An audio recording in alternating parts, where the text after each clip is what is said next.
So this week, I talked to 3 wealth managers and also 3 bar owners. This is wealth managers versus bar managers.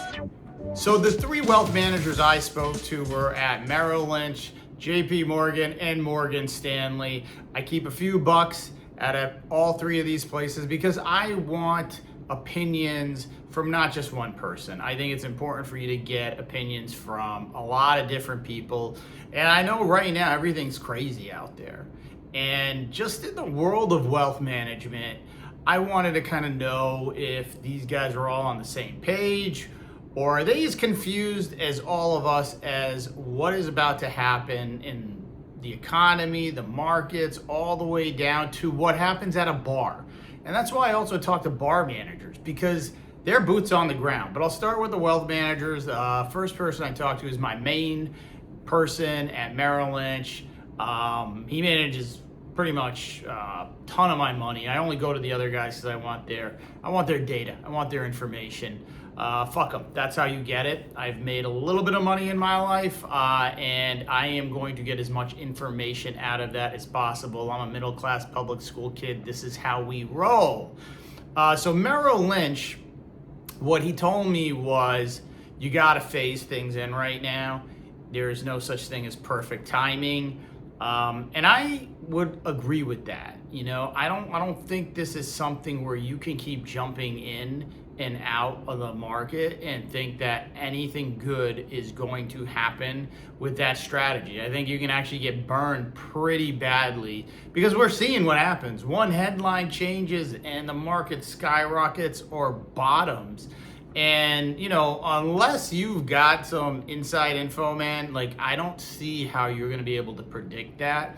So I do think phasing things in, that made a lot of sense to me. Now, the other group I have gotten some information was JP Morgan. And I have to say theirs was a little bearish.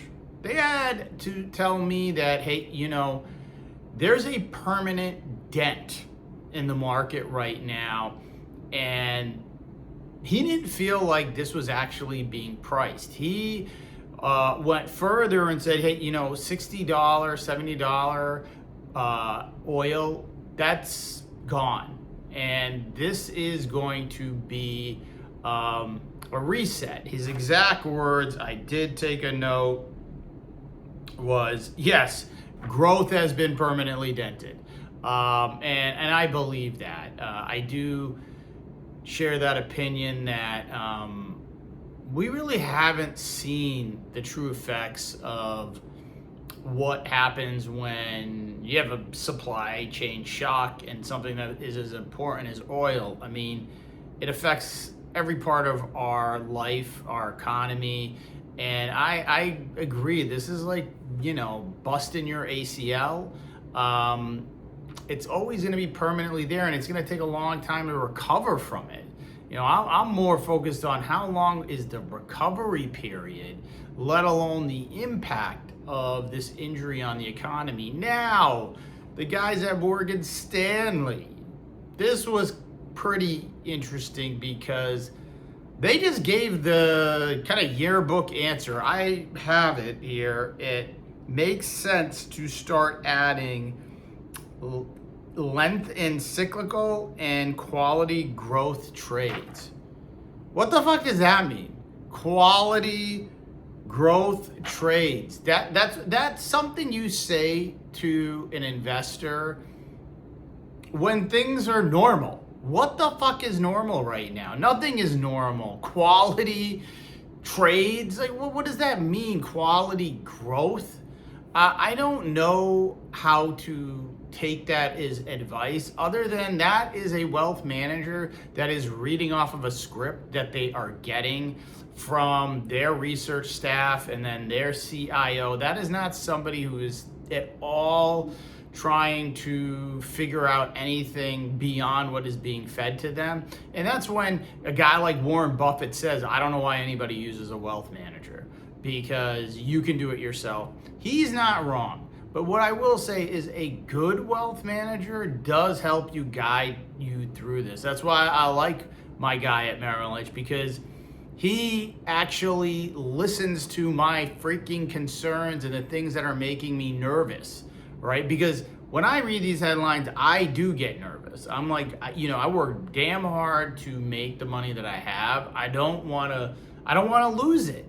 And it does make me nervous, and I can't just blindly follow quality growth trades. Get that? Fuck you. That doesn't do anything for me.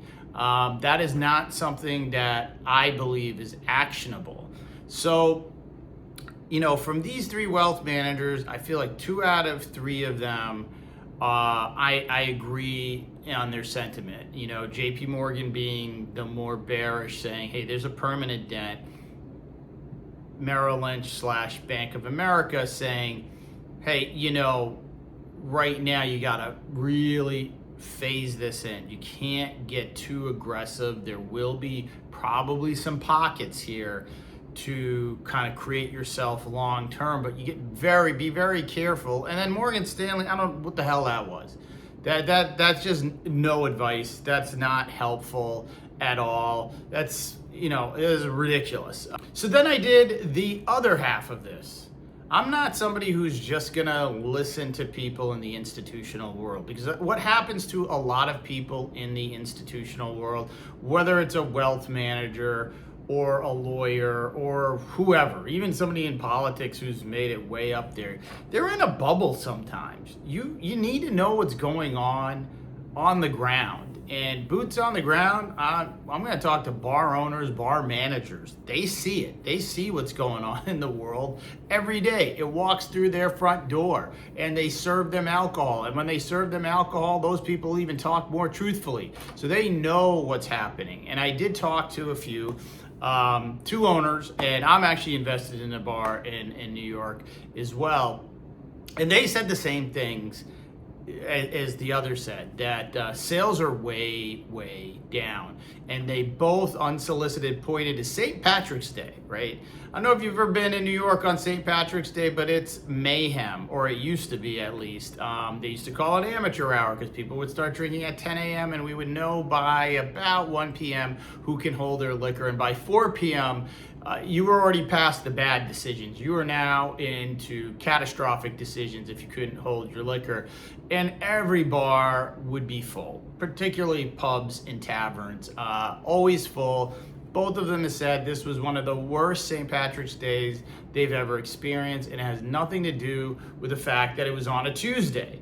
Because I said that. I was like, hey, was it because it was like in the middle of the week? No, that's not why. They said it used to not matter ever what day of the week St. Patrick's Day was. It was a killer, always. It was a banger every single time. And it was a number that they relied on, right? They budgeted that number every year as they're figuring out how much money they're going to make. And they said this year was horrible. It was terrible. The worst they've ever had. And, they went on to say, hey, people are just spending less on alcohol. And it's well documented that Gen Z is buying less alcohol. They spend less money on liquor, beer, and wine. And there could be multiple reasons for that. Maybe the legalization of cannabis in a lot of places has affected that. Maybe they're just like, holy shit, this is really unhealthy. Why are we doing this? I respect it. I'm still gonna have my tequila, but if that's not for you, so be it. But there is a obvious change culturally for wellness and health, and maybe that's all true. Maybe that is all true. But these bars really are struggling to the point that I'm not sure that's the only reason, right? They're doing things like having dart leagues. They're having one bar owner, she's in the Lower East Side. She's got they do The Bachelor at the bar, right? They're coming up with any creative way to do this. And to get people in and spend money, viewing parties for, the Kentucky Derby or the World Cup, whatever it might be. They try to do that, but she was telling me hey, even when we do that, some people come and we get a lot of people, but they just don't buy anything. They don't spend any money. It's more of a, being around people, and it's more of a social thing than it is I'm going to go and I'm going to spend money at this bar. The guy in Midtown said the same thing. In fact, that's where I run my comedy show, on the second floor of his bars. Come check it out if you're in New York, Everstone's Comedy. But that tells you that, hey, I'm not using this floor that much, right?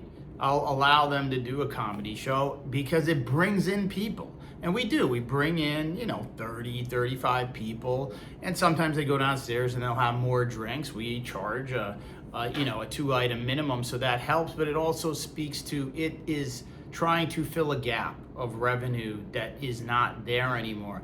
And there is a lot of Gen Z bashing. I'm multiple generations removed from Gen Z.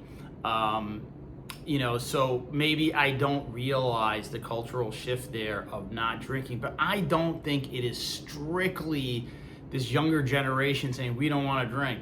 It bears out in the numbers, right? In this last week, we saw what? We saw a contraction in the service PMI by S&P Global by 1.9 points. That's a big drop, and it went down to 49, which is the lowest reading it has had since January of 2023. And all that measures is the health of the service sector, and it means that it's constrained in the bar and hospitality and restaurants. That's all part of the service sector, and it is being constrained, and it has been constrained for months now. But then you throw on another problem. Another reading came out last week. Personal income up 0.1%. That's basically zero. It means people's personal incomes are not going up, and it's even worse for people who are young. And then the other thing you throw on is personal consumption went up 0.3. So consumption up 3 times more than the income growth. I mean, you start to do the math here. Are you really going to go to a bar when your income isn't growing and you're consuming more, but you're going to only consume the stuff that are necessities? These bar tabs they're expensive. I got to tell you, they are expensive. I'm an investor in a bar in a great location in meatpacking. It used to just do phenomenally well. We haven't had a distribution this year. I can't even get an email response from them, quite frankly, which is annoying. Don't ever, not respond to your freaking investors. I can't even get a text message back from them. I think they are probably about to go under. I've seen this before. I mean, I actually got a notice in the mail that they had not paid their sales tax in New York. It was from the state. So they're doing, they're not doing well. They do signature drinks. Those signature drinks now are wildly expensive in New York. They're like $25 at some places. Even the non-alcoholic ones are super expensive. So that's my point. I actually have talked to all of these 2 bar owners, plus, I see the prices and I see how much money our non-alcoholic drinks are making. They're not doing well. So if you're going to say, oh, it's all Gen Z, they don't like booze, well, then you would suspect that they're freaking, the revenue generated from the non-alcoholic drinks would be way higher. People still want to get laid. They're still going to go to the bar. They're still going to go out. They still want to meet people. I mean, that hasn't changed, I hope. So when I see that hasn't really taken off either, come on, and even cannabis sales, they haven't exploded. There's plenty of horror stories for investors in the cannabis space over the last several years too.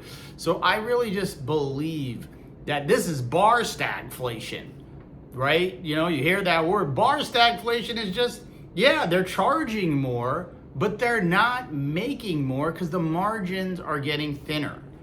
Even for the owners, right? Alcohol, the margin normally is amazing, but now it's costing more to get the alcohol there. You've got food costs that are a lot higher, and there's a chance that the rent went up as well. And then you throw in that sales taxes are going up everywhere. They're getting squeezed too. So I don't buy that this is just, hey, Gen Z doesn't like to drink. I think what we're seeing is at the bars, I think we are seeing what JP Morgan had to say, that there is a permanent dent in growth. That is what's happening. And it is happening at that level, at the service sector level. And when you get that type of PMI service sector reading of 49, I think that's a wake-up call that, hey, it's getting tighter everywhere. And so that's what I heard this week. It was obviously a big contrast between bar owners and wealth managers, but I think it's important to contrast things like that. This week, though, I'm going to be hitting the panels and the discussions and conferences. I've got a data center panel coming up this week. I also have a networking one where it's all capital, it's all private equity guys, and looking for operators like myself, developers. So that'll be interesting. There'll be plenty of douchebags, I'm sure, but there's always some good guys there too. Don't get me wrong. There's some decent people there as well. I will come back with the gossip. I will come back with the facts, so you don't have to go to these things. If you are liking what you're hearing on this podcast, please subscribe. Please forward to others. I'm going to keep doing this, and I hope you have a great week, and I hope it's warming up wherever you are. Take it easy.